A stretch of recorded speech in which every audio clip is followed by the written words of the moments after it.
This weekend, the Guardians of the Galaxy went on one final ride. So today I'm going to stop and rank all 16, yes, 16 Guardians of the Galaxy from the least interesting to the best.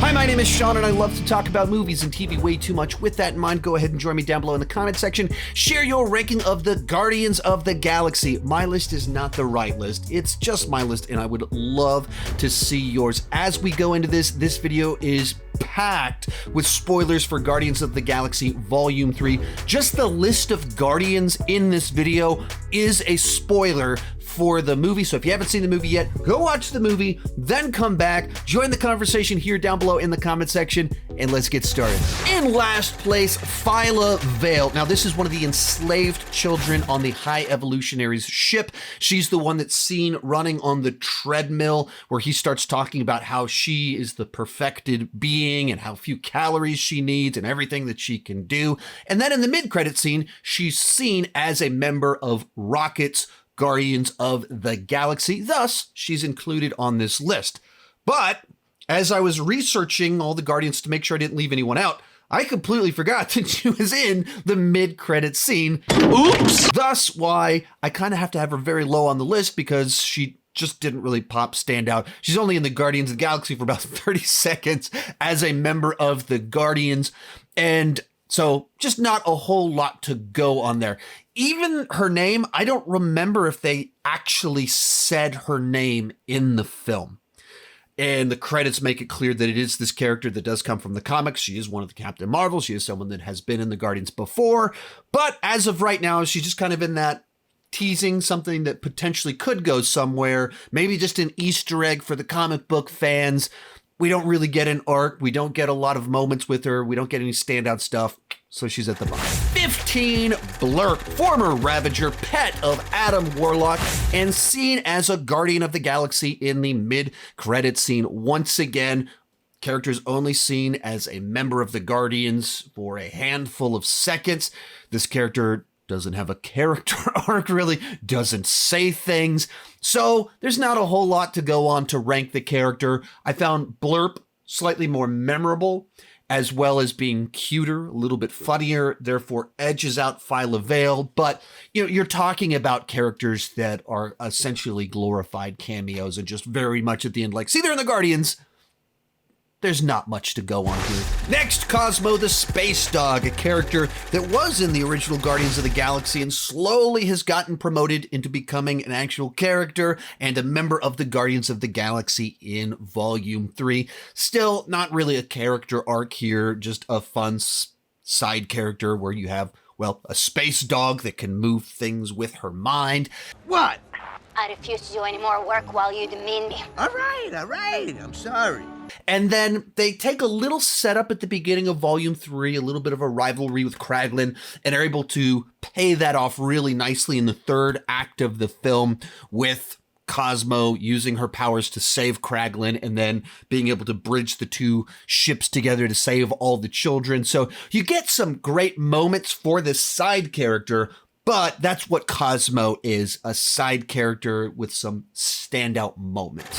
13, Adam Warlock, one of the more underutilized characters on this list, as he was teased in Guardians of the Galaxy Volume 2, shows up in this film essentially as a glorified henchman, and then in our mid-credit scene joins our Guardians. He does have a minor character arc. Of course, there is a change for his character that leads to him joining the Guardians rather than trying to kill them, but it's a very simplistic one in his characterization, because he's undercooked, he's so youthful, naive, and stupid that he just does what other people tell him to do until you get late in the film. Groot saves him, and he kind of has this moment of, oh, I can choose what I want to be. I get a second chance, and he chooses to save Star-Lord. So it is a nice little moment. It's a very simple character arc. It's a very simple journey for a character that's written to be very simple. So I just wish for a character like Adam Warlock that he was more than a glorified henchman with a last-minute redemptive arc. I wish there was kind of more complexity there for the character, thus I have him pretty low. 12, Thor. Just to be clear, this ranking is based off his time with the Guardians of the Galaxy, not for him as an MCU character as a whole. And it's easy to forget that he was a member of the Guardians of the Galaxy because they did so little with that idea. He hooked up with them in Infinity War, hitched a ride with them, and at the end of Endgame, he decided to actually join the Guardians of the Galaxy, which I'm not sure if they had something different in mind when they first wrote that scene where Thor hops on with the Guardians, but clearly Taika Waititi didn't want to do anything with that. James Gunn has openly stated that if Taika Waititi hadn't dealt with that, he was going to ignore it entirely. So I don't know why they wrote Thor as joining the Guardians of the Galaxy, but they did. And when Thor is bantering with Star-Lord, it is absolutely delightful. We're the Avengers, man. You're the ones Thor told us about. You know Thor. Tall guy, not that good looking. I love that stuff, especially in Infinity War. Hilarious, fun little banter, pulling off the amazing comedic timing of two of the great Chris's of our generation. But they had nowhere to go with it. And so you get to the beginning of Thor Love and Thunder, and all of a sudden we're using him as a guardian of the galaxy as a way to show how insecure and broken Thor still is. Where for like the 17th movie straight, Thor is having an identity crisis and trying to figure out who he is and what he's doing. And so that doesn't even feel particularly consistent with how he was written when he was with the Guardians in Infinity War. So just kind of an odd choice. The banter is fun, but they never did anything with it, so he just can't be particularly high on this list. 11, Gamora Timeline 2, and she's a tricky one because I'm not entirely sure she belongs on this list because she's a Ravager. She joins in, she's recruited for a mission with our Guardians, but she clearly identifies with the Ravagers, and that's where she goes off to, but for obvious reasons, I'm going to include her in this list, and she kind of softens to them and joins the fun a bit by the end of the movie. It's also a character that's tricky to rank because we just borrow so many memories of other Gamora and kind of infuse them into her. When if you just look at the character as is this timeline's version of her, she's just very adversarial towards our Guardians, in particular Star-Lord, who is just playing such the wounded ex-boyfriend desperately trying to get her back, even though it's not really her. Whoever it was that you were in love with, it sounds more like her. Her? That's ridiculous. Do not bring me into this. And so she's just used really to as a mechanism to show where Star-Lord is at. She has only a minor arc of her own as she slowly observes how these Guardians actually care about each other, will sacrifice for one another, are willing to die for each other. And it starts to realize, oh, I see exactly what the other version of me saw in this Star-Lord guy. I see why she found a family here that I never had with Thanos. And then at the end of the movie, it's revealed she does have a family with the Ravagers. We didn't see that at the beginning, so it's just an interesting reveal where Star-Lord's like, you're not actually a member of the Ravagers. That's not your family. We're your family. And he's using like his memories of the other Gamora. He can't get past the fact that they look the same, but they're two different timelines. And he doesn't realize she actually does have a family with the Ravagers. So that's a nice little reveal, but she doesn't have much of an actual arc here. It's just softening towards what the other Gamora liked. So I think there's some compelling things in that. I like the final reveal that the Ravagers really have accepted her and want to party with her, but not top tier, interesting level Guardians. Kicking off our top 10, new Groot, baby Groot, teen Groot, swole Groot. The Groot that Rocket regrew after original Groot sacrificed himself in Guardians of the Galaxy. And this is a tricky one for me because there's things that I've loved that they've done with new Groot, and there's things that have annoyed me about this version of Groot. And so I kind of have to have him sort of in the middle because it averages out all my different feelings on him. Felt that baby Groot was a little bit too insufferable at times, or just rehashing jokes from the first movie. Now repeat back what I just said. I am Groot. No!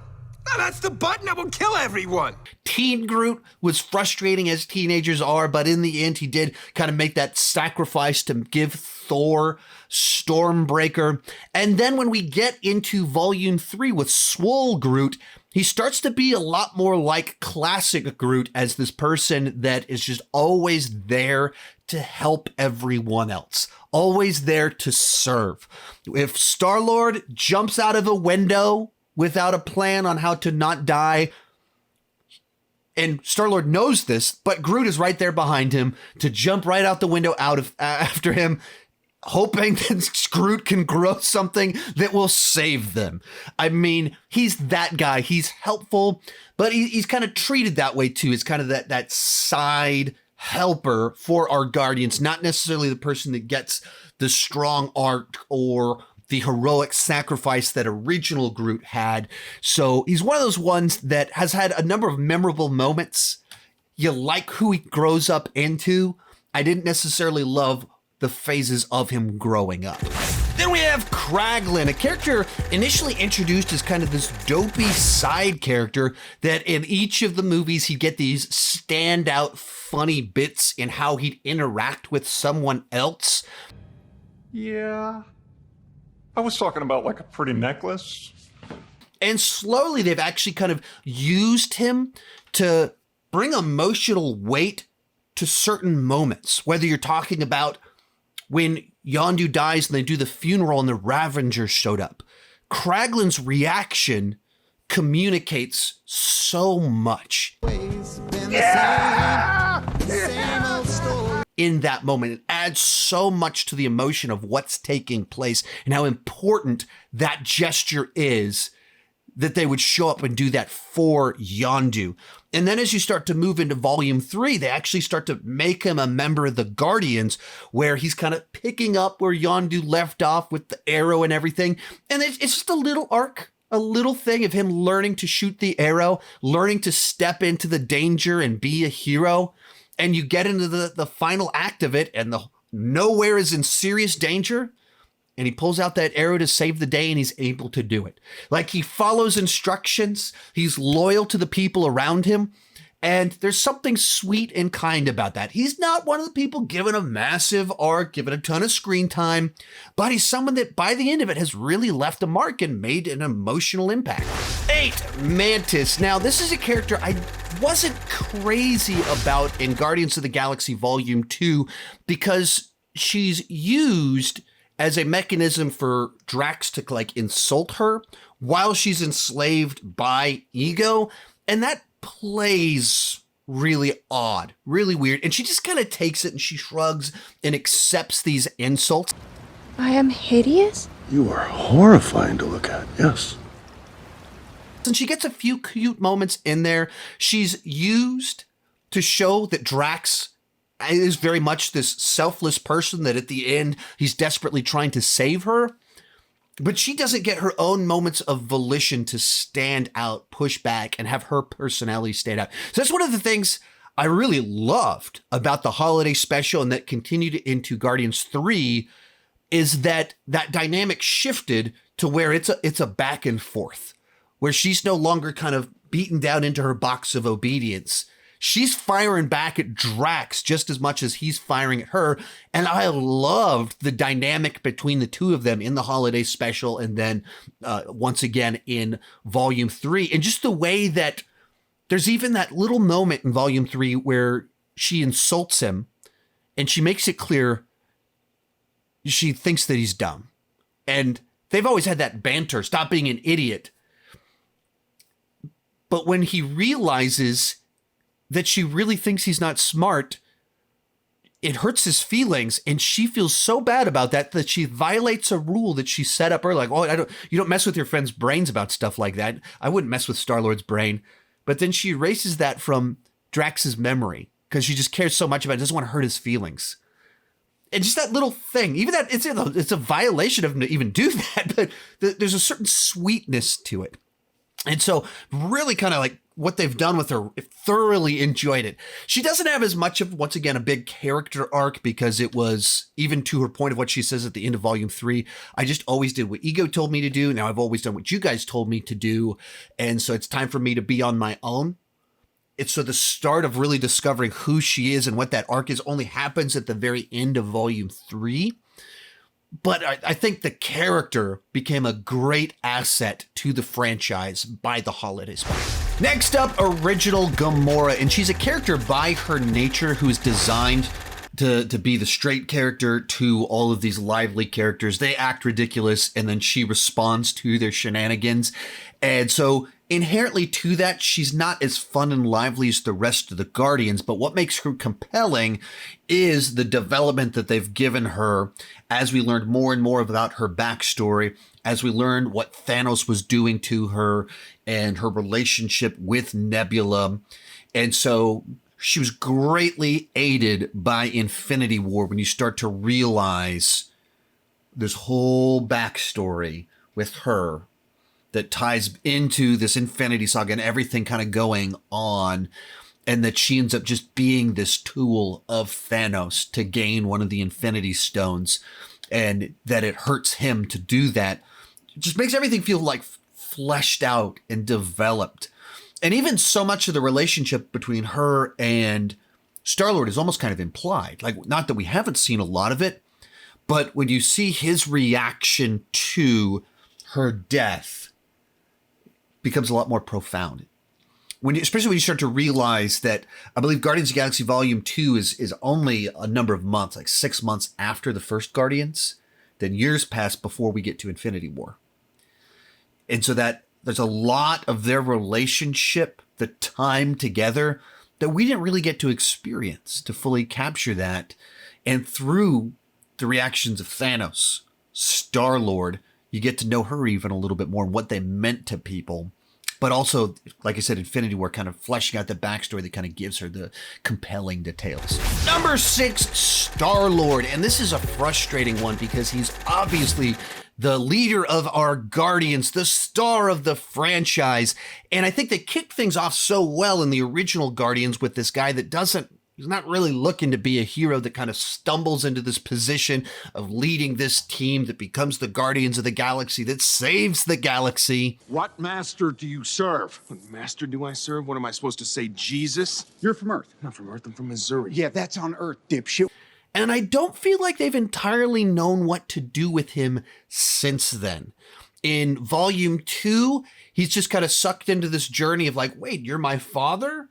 And kind of exploring that. And then in Infinity War, he's treated as just so hot-tempered that it really hurt his character, as he's just, Thanos' snap is his fault, that he couldn't calm down for a few seconds. And it didn't feel entirely earned.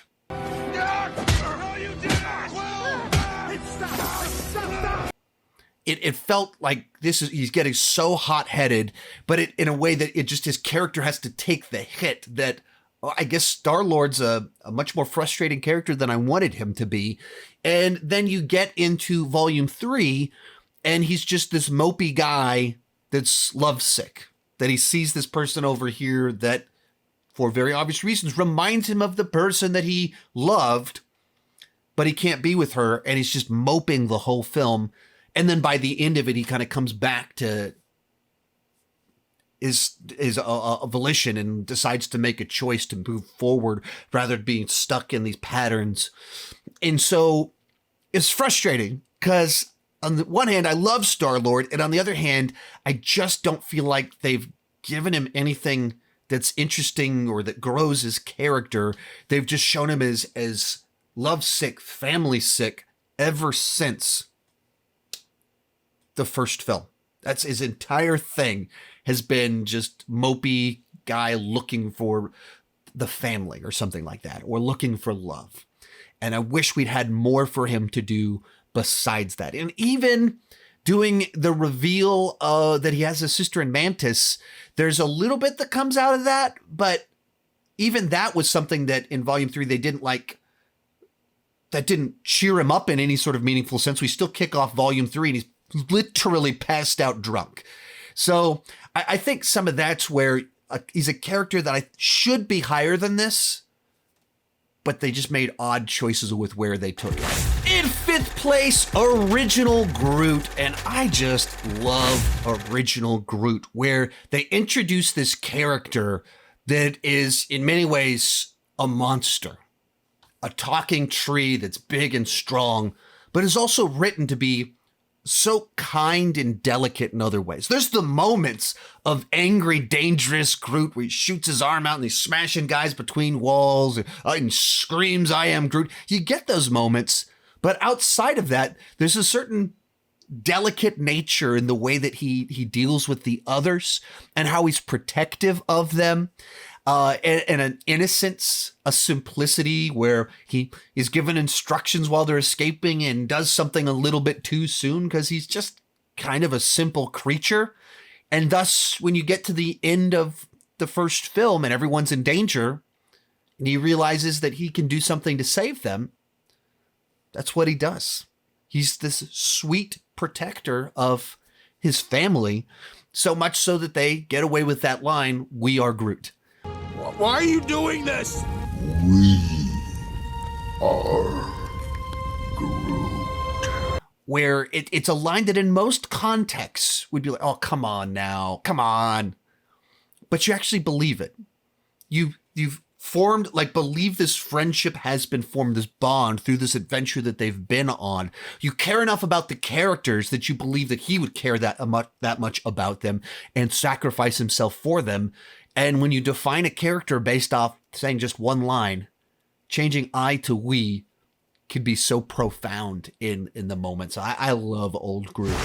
4, Yondu, standout scene stealer in the first Guardians of the Galaxy, got a major upgrade going into Volume 2 where he kept stealing scenes, but they also gave his character kind of this tragic backstory, and not in the tragic sense of the way that Rocket's was tragic in that Rocket was clearly a victim. Yondu's is a story of deep regret, that you have this character who very clearly did something evil 25, 30 years ago with Star-Lord and was involved in child trafficking. As this person, it just was working for the dollar, the money, and it cost him everything that he valued because of that. And he's lived with regret ever since. And in certain ways, he's tried to be a better person, tried to raise Star-Lord as best that he knew how. And this one here's for you. Don't come at me with no damn gifts! I hate Christmas! But he's still not a great parent. And he's still not a great guy. He's still a shady person, but he's old enough and wise enough to know that and to regret it. And there's something very profound about that, especially when you have this series that is very much about second chances, and that all of these people that were assassins, criminals, child smugglers deserve second chances, that they've turned from their past and they want to be a better person. And even in the case of Yondu, it's very late. It's the final days of his life. And you get those final moments with Star-Lord. You look like Mary Poppins. Is he cool? Hell yeah, he's cool. I'm Mary Poppins, y'all! Where both of them realize what the other person means to the other. And as Star-Lord seeking his father, the one that is biologically his father, and realize that guy's a monster, and realizes the very flawed person that actually raised him has been there all along. Some very profound things in that. And you're only able to do that because you have that redemptive arc for Yondu. And in very little screen time, they're able to move his character along so far in such profound ways. Real quick, before I give you my top 3, remember to share your ranking down below in the comments section. If you enjoyed this video, I've done a ton of other content like this. Just a couple days back, I did a tiered ranking of all the MCU films. I've ranked the MCU heroes, the villains, Suicide Squad if you're into the other James Gunn projects. If you enjoy this kind of content, I got way more like it right up here in these cards. In third place, Nebula, one of the most dramatic character arcs of the entire MCU, as she's introduced as someone that hates her sister all the way through until the end of Volume 2. She's still trying to kill Gamora. So after I murder my sister, I will buy a warship with every conceivable instrument of death. I will hunt my father like a dog, and I will tear him apart slowly. And even some of the biggest transitions take place after Volume 2 when you start getting into Infinity War and everything Thanos does to her in that film. And eventually she ends up getting stranded with Tony Stark and becomes this important part of Endgame, where by the time you get to the end of Volume 3, she's unrecognizable in the way that she perceives people around her, the way that she interacts with them. She's not the same person because she's grown and changed steadily throughout each of these films. Each of these events have changed the person that she is. And even if you stop and think about it, for her, something like 14, 15 years have passed since the beginning of the original Guardians, because you throw the blip in, there's 5 extra years plus all the years between all these films and everything like that. So it's like 15 years have transpired for her. 5 of those years, she lost everyone, and the only other Guardian there with her was Rocket. And you have this little moment in Volume 3 where Nebula's way over here on a different ship, and she starts communicating as they bring Rocket back to life. This whole everything in the movie, the first 2 hours of the movie is trying to bring Rocket back to life. She's not there when it happens. And they get the communicators, they're talking. And Star-Lord doesn't say, hey, by the way, Rocket's back. But Rocket starts talking. And this character who for 2 movies was a cold-hearted, brutal killer, desperately trying to kill the Guardians, hears Rocket's voice. And it's one of the most biggest gestures of relief you've seen in the entire MCU. Just a character here's that, oh, he's okay. We saved him. How different of a character that is from where she was at the beginning. And remembering, she was the one with Rocket during the blip. Both of them lost everybody. Those were the 2 that were with each other for 5 years. It's easy to forget that. Those were the 2. And then you get to the end of the film, and there's all these children that have been freed, and nowhere is this city where they're at.